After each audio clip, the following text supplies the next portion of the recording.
worthwhile, or fulfilling, which can give us a little bit of a hint that students are not associating joy with the learning process.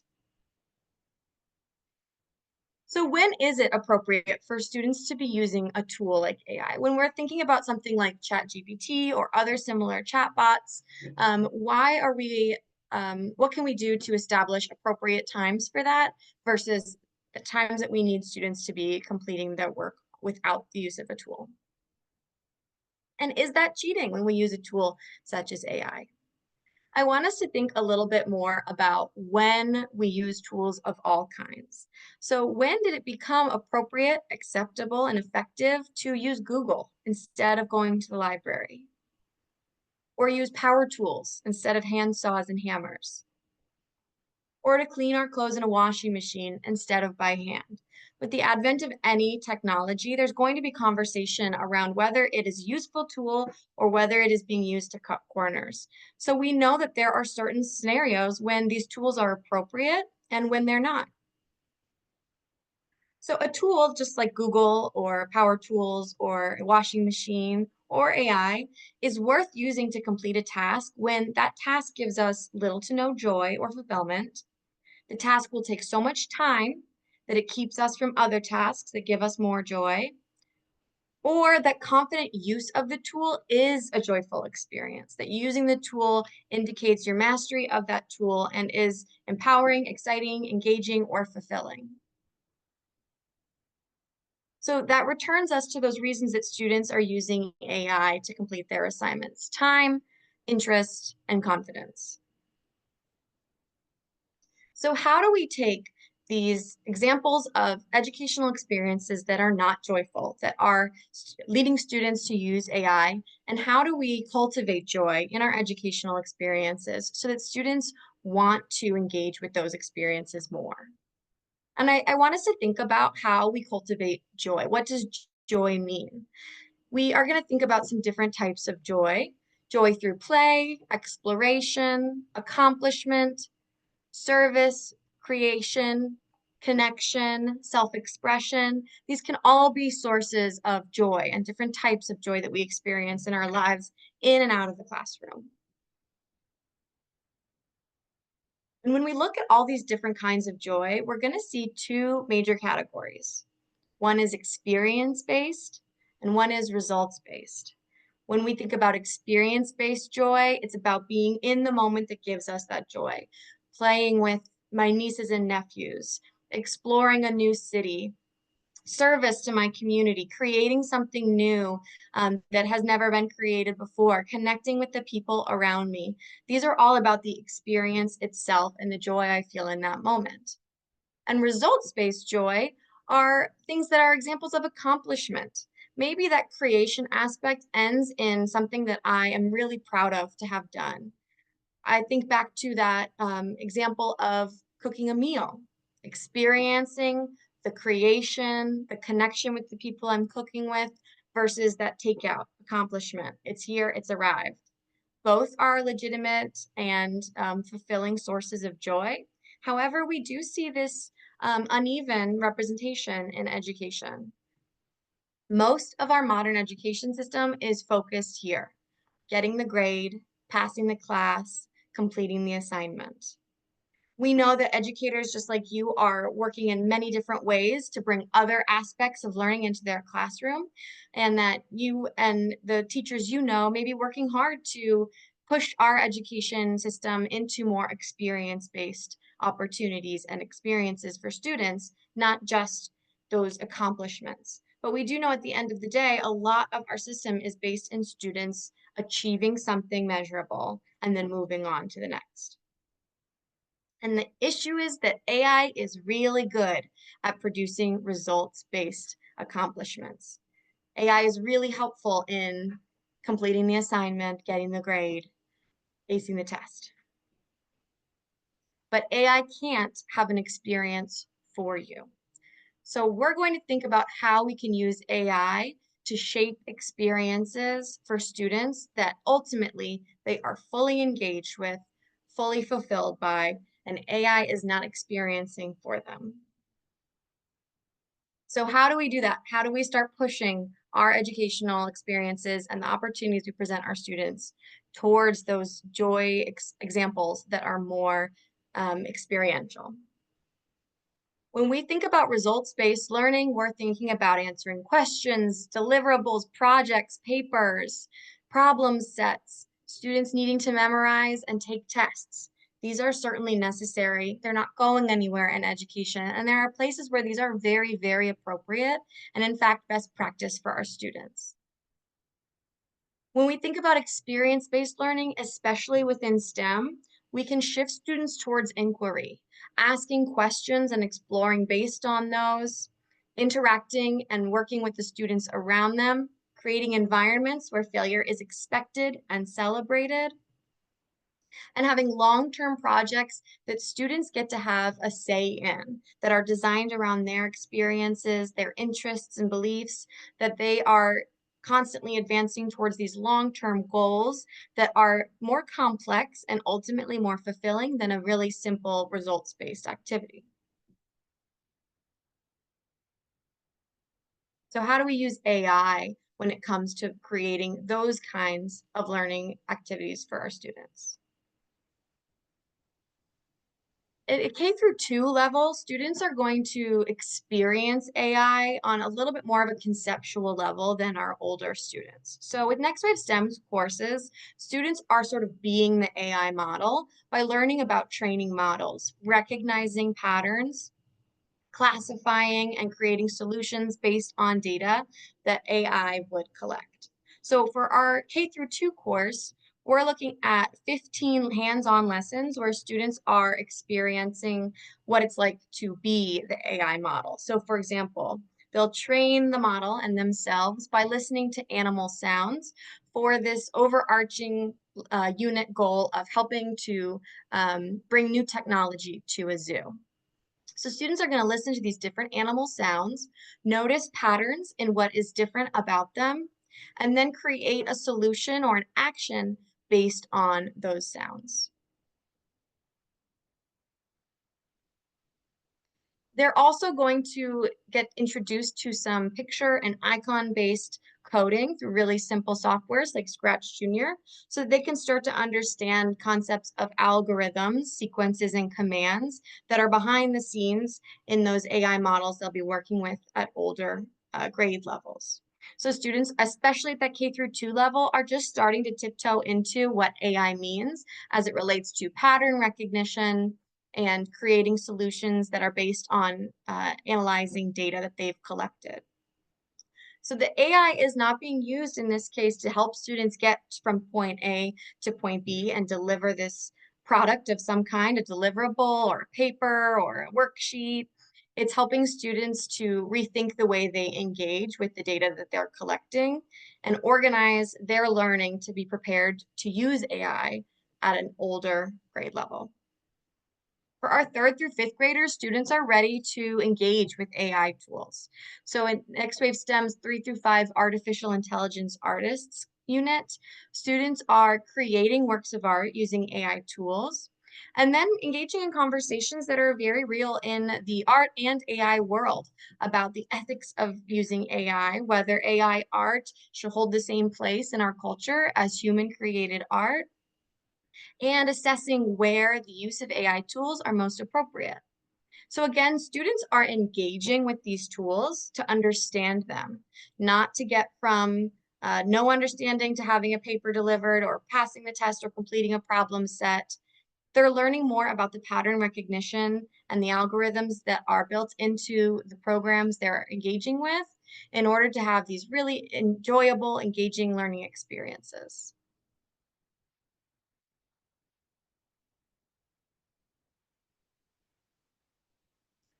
For our students from 6th to 12th grade, we have a course that is designed to meet students where they are with their exposure to AI and coding. This is our Character AI Island course.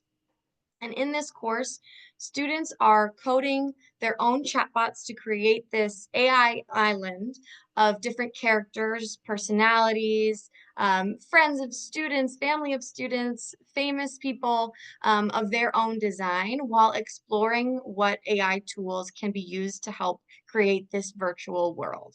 So students are using this step-by-step block-based coding to create chatbots that are interactive and intelligent, that integrate resources so that they are able to recognize not only patterns that students have coded in, but seek out additional information to create a chatbot that is really interactive, helpful, and may have different purposes, like creating a chatbot that acts like a character from the book that they're reading in reading class, or a chatbot that helps them to book a reservation at a restaurant on this character A island that is able to help that process. So students are coding these AI chatbots in simple block-based language so that students of all backgrounds in terms of exposure to coding can engage. They're looking at the foundations of those codes, of those programs in analog, creating things like flowcharts to understand the pathways that chatbots are following. And then they're taking that information and coding the chatbot themselves. They're also engaging with different tools like facial recognition, voice to speech, or excuse me, text to speech, um, and other recognition softwares so that they can understand these technologies that they are encountering in their day-to-day lives. And the great thing about this course is that it is appropriate for our 6 through 8 and our 9 through 12 students.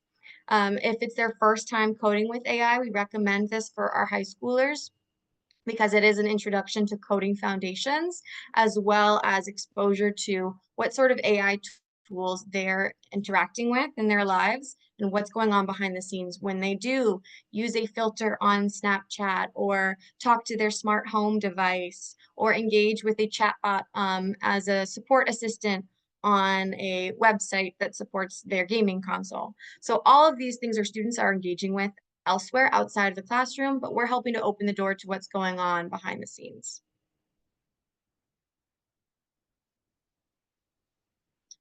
And then our 9 through 12 course that is for our students who have more coding experience.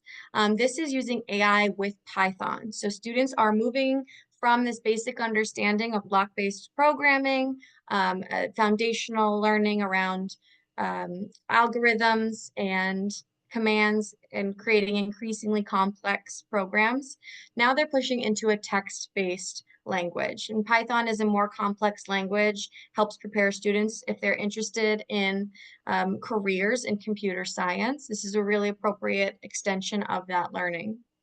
They're also going to be making more complex chatbots and engaging with other AI models that have a level of complexity that is built on that more capable language of Python.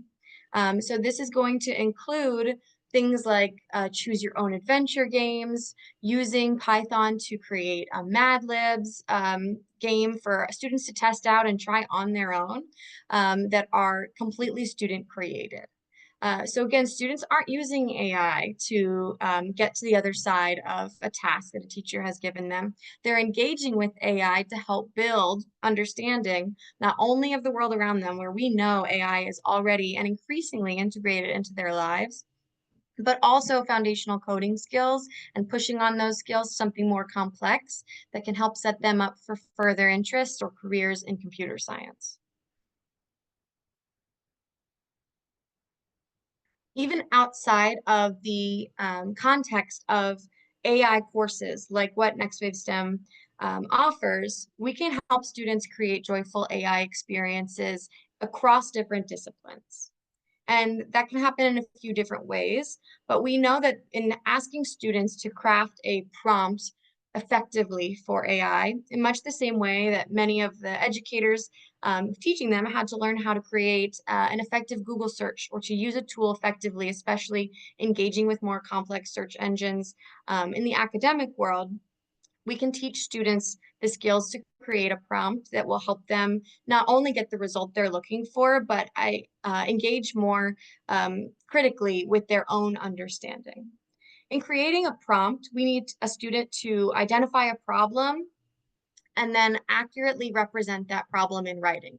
So not only are we helping support their writing skills, in creating a prompt, seeking answers and responses to that prompt, recognizing and evaluating the response that you've gotten against what you were looking for, we're helping students engage in the engineering and design process. They're imagining something, they're designing it, they're testing it out by engaging with this AI model, and then they are making changes to get closer to what they had originally imagined. So we're helping support them in their writing. We're also helping to engage with that design process that is going to show up in so many different ways across STEM. And we can have AI as a way to create learning experiences across disciplines. It doesn't have to be in science or in STEM. So for example, in an English class, a teacher could prompt their students to use your knowledge from our poetry unit to prompt a chatbot to create a sonnet. But students, you are not to use the word sonnet in your prompt. So then students can engage with a chatbot attempting to create this perfect sonnet that matches their understanding of what a sonnet is, and all the while testing their knowledge of what needs to be included for it to meet their expectations and whether they have a strong enough foundation in this concept from class. So for example, if we prompt ChatGPT or a similar chatbot to write a poem with 14 lines in an ABAB structure with 2 rhyming couplets at the end. This is a pretty strong prompt, but it does leave a little bit of room for students to further evaluate. Did I actually want that in iambic pentameter because we were focusing on Shakespearean sonnets? How else can I refine that? When I look at this poem I've gotten, does it meet my expectations, my teacher's expectations, what we've practiced in class, my partner's expectations of what a sonnet should be? And how can I refine my prompt further to make sure I get a response that matches? There's also the possibility of engaging with a playful chatbot to engage with your own understanding. So students in our courses are creating chatbots that may act like a historical figure, a famous person, a character from a book that they're reading. But we can also prompt a chatbot that has already been created to act as somebody that can reflect our learning back on us. So we can simulate conversations with historical figures to learn more in a way that feels authentic and simulates really having a conversation, and also practice debating back and forth with an expert. All the while, when students are engaging with this over text, they're reinforcing their writing and reading skills. So perhaps the prompt can be, pretend you're Marie Curie, but you've time traveled to the modern day and learned about modern concepts. Engage with me in a debate around the ethics and safety of nuclear energy. Students can do this to prepare for a debate in class. They can do it to engage more deeply with their understanding of nuclear energy, of what other concepts that they've been learning in class, to practice things like their debate writing and reading skills, or just to review what they've been learning in the given unit.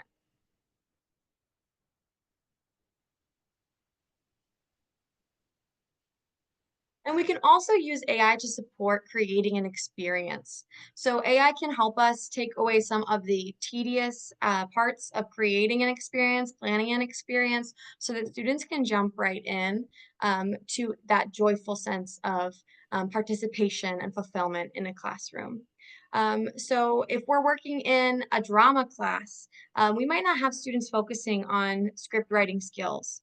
What we're practicing is the acting skills that the class is meant to garner and cultivate. So we can prompt AI to write a script for a scene and then jump right into performing the scene in real life to practice with their partner.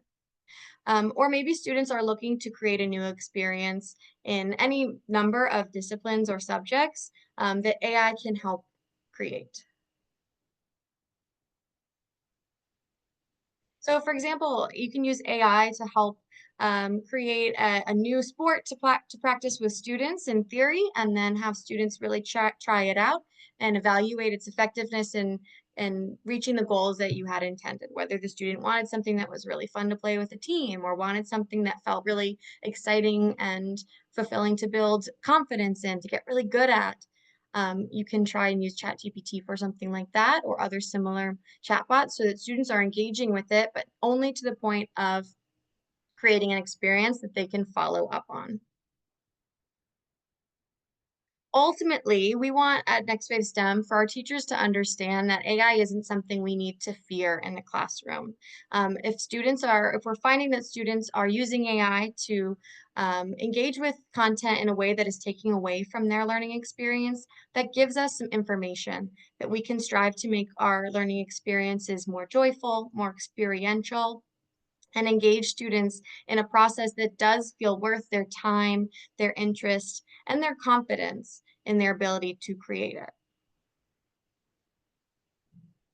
All of our offerings across our over 30 courses of 15 lessons are curated, they're engaging, they're creative, and they're hands-on. Students aren't just learning the concepts of these STEM topics and emerging technology, and especially with AI. They're not just engaging with chat bots and having a more consuming based experience. They are building chatbots. They are engaging with machine learning models. They're training models to recognize patterns from that third grade up. At K through 2, they are being those models. They're recognizing those patterns and starting to build the foundations. So students are getting a real hands-on approach to this landscape that has changed even in the last year, 2 years. It has become more important for students to develop AI literacy so that they know how to engage with the AI tools around them and what artificial intelligence really means as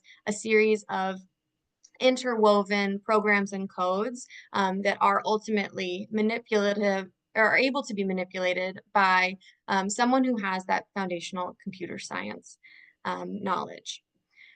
We also have a really project-based foundation for all of our courses. Students are working on long-term projects that are based in problem solving and real-world issues in 3D printing, drones, entrepreneurship, hydroponics, and more. And all of our content includes professional development and on-demand support. So those resources are designed so that you do not have to be an expert in AI to give these courses to your students. We have really robust professional development resources as part of our library that aren't going anywhere. The entire time you have access to our curriculum, you have access to those resources. We know, especially in emerging technology, it's not easy to be up to date on absolutely everything from AI to hydroponics to drones to 3D printing, and that we want to create resources that are helpful for our educators to jump right in and use the skills that you already have, engaging your students, creating meaningful learning experiences, and delivering content for students in a way that is accessible and exciting. And what we can do is provide the professional development, the background knowledge, and the support to help you get there while we stay ahead of all the emerging technology developments. So to close, we should all do our part to help education be a sense of joy for students and their learning experiences. If students are using AI to complete tasks, that tells us that they're not finding those tasks joyful. And a lot of our education system is primarily focused on those results-based joy, that feeling of accomplishment, which is certainly needed in some spaces and is appropriate for giving foundational skills. But also, we can shift to more experience-based, joyful learning experiences so that students have a more meaningful learning environment and school career with or without AI. But AI is a great tool for us to create those experiences and have students engage with increasingly relevant tools in a way that helps advance their learning and isn't helping them to cut corners or to avoid the discomfort of the learning experience. To give you a picture of everything that we offer here at Next Wave STEM, you can see that our artificial intelligence literacy pathway is just one of the many that we offer in the world of emerging technology. So each one of these squares that you're looking at here is a 15 plus lesson unit with all of the resources to make sure you as an educator are up to date on the content to support your students. Lesson plans that are extremely supportive, just short of scripted, so that teachers can take what works if they need it, and have the flexibility to meet their students where they are. All are written with the 5E lesson plan, which is really rooted in student exploration and inquiry. It is really helpful to make any changes that are necessary within your school schedule. And then we also do include things like student presentations and worksheets so that there is a visual and an activity that students can record their learning and use as an artifact of their understanding throughout the course. Our idea is to present everything to your educators so that you can focus on the important work of delivering this content and preparing your students for the future. We do everything we can to make sure you are supported in doing that. So especially if one of these courses, AI or any of the other really exciting pathways that we offer, is of interest to you, your district, your school, your students, I really encourage you to book a meeting with a member of our team to learn about how our programs can work best for you. Whether that is licensing our curriculum to deliver to your school, your students, because you have a dedicated STEM coordinator, a science teacher, someone looking to incorporate AI or hydroponics into existing units, or if you're interested in one of our STEM educators coming into your school to provide this programming. We'd love to work with you to see how we can provide these sustainable year after year STEM solutions to make sure your students are most prepared for the future and those rapidly developing careers that will be in front of them. So thank you so much for your time. Please please reach out if you have any interest in booking a meeting with a member of our team to learn more. If you have any questions about our content, if you'd like to hear more deeply about our curriculum, please reach out via my email, hope@nextwavestem.com, or through this associated QR code. Thank you so much.